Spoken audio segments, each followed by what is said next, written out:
ราบที่ฟ้านั้นยังมีแสงตะเวนความหนาวเย็นปกคลุมไปด้วยหมอกหนาก็ยังมีหวังจากแสงทองที่ส่องมาให้หมอกหนาจางหายลบเลือนไปจะทำใจยอมรับมันไว้สักก่อนความอาวรณ์จนใจบั่นทอนอ่อนล้าจะบ่หวังหากอ้ายยังบ่เห็นค่า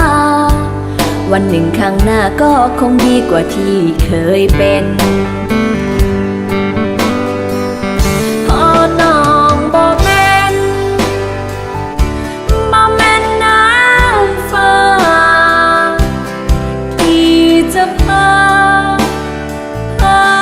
ขึ้นสวรรค์ได้พอน้องบ่แม่นคนที่อ้ายจะหากำไรบ่มีนิสัยให้หยอกลิ้นกินแล้วจากนี้จะบ่หวังหากอ้ายยังบ่เห็นค่าความศรัทธาฮักจริงยิ่งคนนี้ถ้าน้ำเขาว่าเป็นเศรษฐีน้องนี้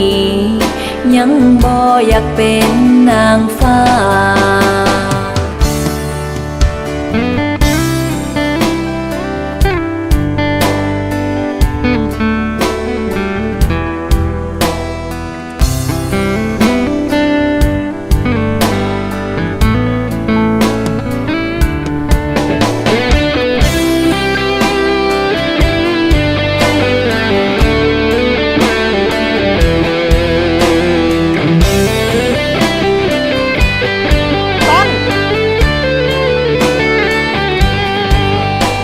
2 คน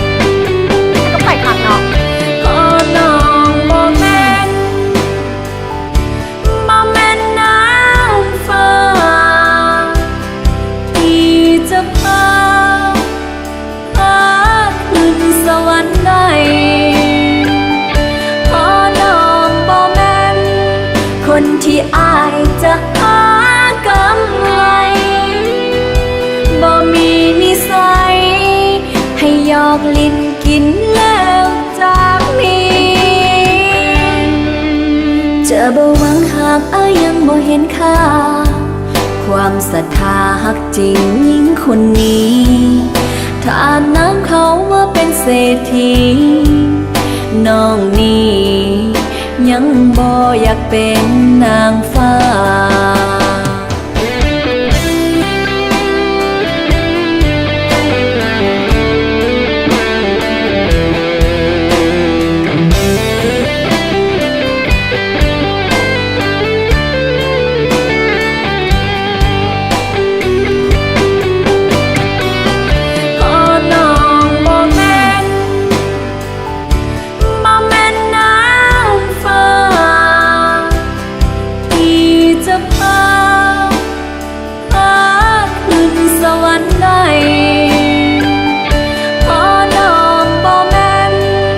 คนที่อ้ายจะหา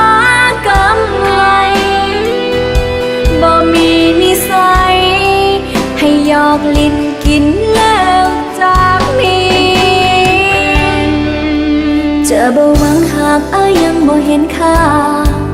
ความศรัทธาฮักจริงยิ่งคนนี้ถ้าน้ำเขาว่าเป็นเศรษฐีน้องนี้ยังบ่อยากเป็นนางฟ้ามินิก็ว่าเป็นนางฟ้าของขอได้บอกต้นเพื่อกลับไปก็ได้เป็นอย่างเพราะคอยเป็นนางฟ้าของเจ้าน้องนี้ยังบ่อยากเป็นนางฟ้า